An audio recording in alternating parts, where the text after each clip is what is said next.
مفتی صاحب عمرے پر جانے کا طریقہ اور احکامات بیان فرما دیں۔ بہت آسان ہے عمرہ کرنا۔ دیکھو عمرے کے جو رکن ہے نا، کسی بھی عبادت کی جو بیسک چیز ہوتی ہے وہ اس کے ارکان ہوتے ہیں۔ ان ارکان کے بغیر اس عبادت کا تصور ممکن نہیں ہے۔ جیسے نماز میں قیام، رکوع، سجدہ، یہ نماز کے ارکان ہیں، تو ایسے ہی عمرے کا جو رکن ہے نا وہ ہے طواف۔ وہ کیا ہے؟ اصل میں عمرہ بیسیکلی جو نام ہے کس چیز کا؟ طواف کا نام ہے۔ آئی بات سمجھ میں؟ شرط کیا ہے؟ احرام کی حالت میں ہونا۔ جیسے نماز کے ارکان ہیں قیام، رکوع، سجدہ، شرط ہے باوضو ہونا۔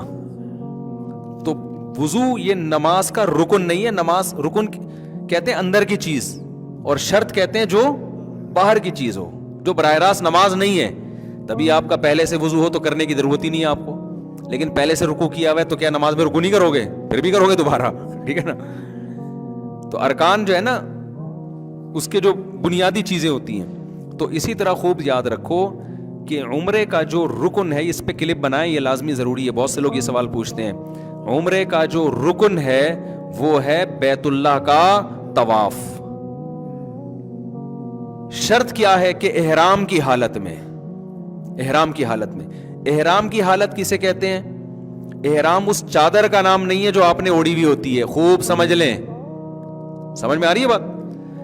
جیسے ہم تکبیر تحریمہ جب نماز کے لیے ہم قبلے کی طرف رخ کر کے اللہ اکبر کہتے ہیں اور ہاتھ باندھ لیتے ہیں، اللہ اکبر کی راہ پر پہنچتے ہی آپ نماز میں داخل۔ اب راہ پر پہنچتے ہی آپ پر نماز کی پابندیاں عائد ہو جاتی ہیں۔ اب آپ کسی سے بات نہیں کر سکتے، کھانا پینا نہیں کر سکتے، قبلے سے اپنے سینے کو پھیر نہیں سکتے۔ تو احرام نماز کے اندر بھی ہو گیا کہ نہیں ہو گیا؟ یہ کس طرح سے ہوگا؟ اللہ اکبر کہنے سے۔ تو اسی طرح یاد رکھو عمرے میں جب احرام میں داخل ہوتے ہیں یا حج میں بھی، تو اس کا طریقہ یہ ہے کہ لبیک اللہم لبیک لا شریک لک لبیک ان الحمد والنعمت لک والملک لا شریک لک، یہ الفاظ کہے جائیں عمرے کی نیت یا حج کی نیت سے۔ حج کی نیت ہے تو اللہم انی ارید الحج، اے اللہ میں حج کا ارادہ کرتا ہوں، فتقبلہ منی ویسرہ لی، اردو میں کہہ دیں، اس کو قبول بھی کر اور آسان بھی کر، اردو میں بھی کہہ دیں۔ تو یہ الفاظ کہتے ہی آپ احرام میں آ گئے، چاہے آپ نے پینٹ شرٹ پہنی ہوئی ہو، اس میں چادروں کا ہونا ضروری نہیں ہے۔ اور عمرے کی نیت سے کہے تو آپ عمرے کے احرام میں آ گئے، چاہے آپ حرم کے اندر ہوں یا حرم سے باہر ہوں، میقات کے اندر ہوں میقات سے باہر ہوں۔ اب احرام میں آنے کے بعد احرام کی پابندیاں شروع ہو جائیں گی۔ ان پابندیوں میں سے ایک پابندی ہے کہ سلا ہوا لباس نہیں پہن سکتے، اس لیے پہلے سے سلا ہوا لباس اتار لیا جاتا ہے، کیونکہ جب لبیک اللہم لبیک ختم کریں گے نا عمرے کی نیت سے، تو فوراً احرام میں تو آپ سلا ہوا لباس تو پہنا ہوا ہے نا اپنے، تو گناہ ہوگا آپ کو۔ اس گناہ سے بچنے کے لیے کیا کیا جاتا ہے بھائی؟ سلا ہوا لباس پہلے اتارا جاتا ہے، احرام کی نیت بعد میں کی جاتی ہے۔ تو احرام نام ہے احرام کی نیت سے تلبیہ پڑھنا۔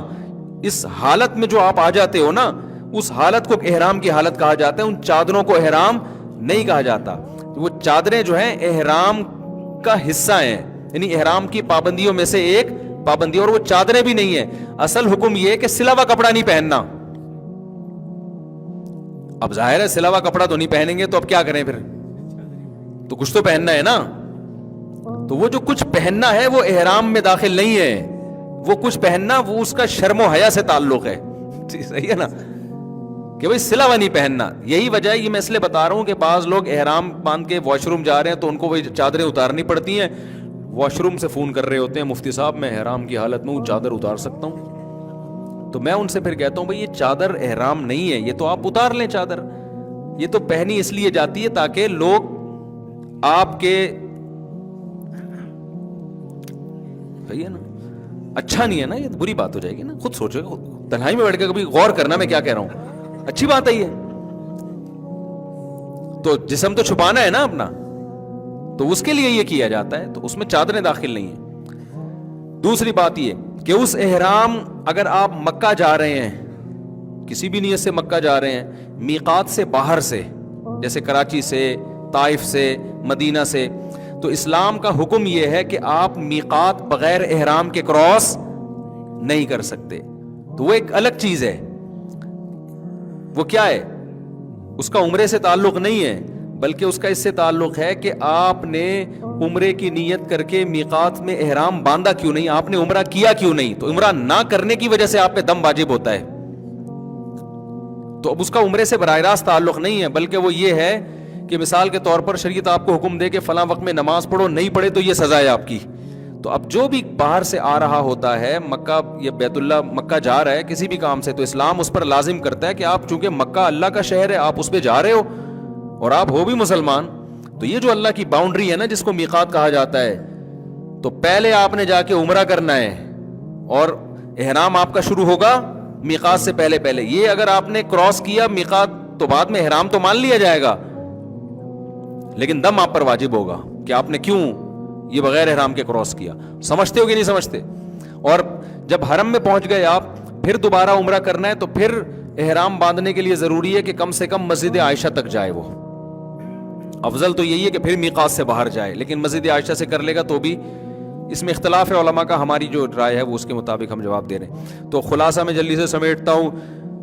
عمرہ نام ہے بیت اللہ کے طواف کا، شرط کیا ہے کہ احرام کی حالت ہو. اور سعی جو ہے نا وہ عمرے کا رکن نہیں ہے، عمرے کے واجبات میں سے ہے. واجبات سمجھتے ہیں؟ یعنی اگر سعی نہیں کریں گے آپ نے طواف کرنے کے بعد تو گناہگار ہوں گے اور دم دینا پڑے گا آپ کو. دیکھو رکن چھوٹ جائے نا تو چیز کا وجود ہی نہیں ہوتا. کرتے ہیں سجدہ کرتے ہیں، یہ ارکان ہے نا. رکوع چھوٹ جائے، سجدہ چھوٹ جائے تو سجدہ سہو سے نماز نہیں ہوگی، کیونکہ نماز کا رکن ہی نہیں پایا جا رہا. لیکن اگر آپ نے یہ تمام چیزیں کر لیں، اتحیات کے بعد غلطی سے درود شریف پڑھ لیا، اٹھنے میں تاخیر ہو گئی، تو ارکان تو پھر بھی پورے ہو رہے ہیں نا. تو ان غلطیوں کی وجہ سے کیا لازم ہوگا؟ سجدہ سہو. تو جب آپ گئے احرام کی شرط پوری کر کے آپ نے بیت اللہ کا طواف کیا، اس طواف کے نتیجے میں آپ کا عمرہ ہو گیا. سعی یہ عمرے کے واجبات میں سے ہے.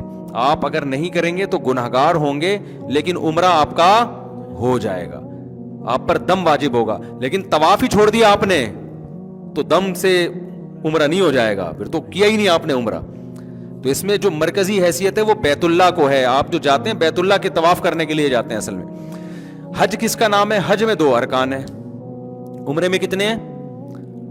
تو اس لیے کچھ بھی نہ ہونا تو آخری درجہ یہ کہ احرام باندھ کے طواف کر لے آدمی ہر قیمت پہ، بس عمرہ ہو گیا اس کا. باقی چیزوں کی تلافی دم سے ہو جائے گی، جانور ذبح کرنے سے.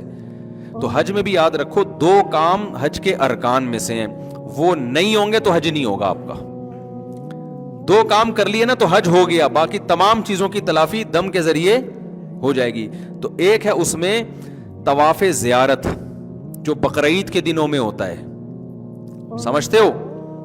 حج اس کا نام ہے. یہ جو بقرعید کے دنوں میں، اس کے ٹائم بھی متعین ہے، وہ ٹائم بھی آپ آگے پیچھے نہیں کر سکتے. جیسے فرض نماز کا ٹائم متعین ہے نا، تو جو حج کا فرض طواف ہے اس کا بھی ٹائم شریعت میں متعین ہے.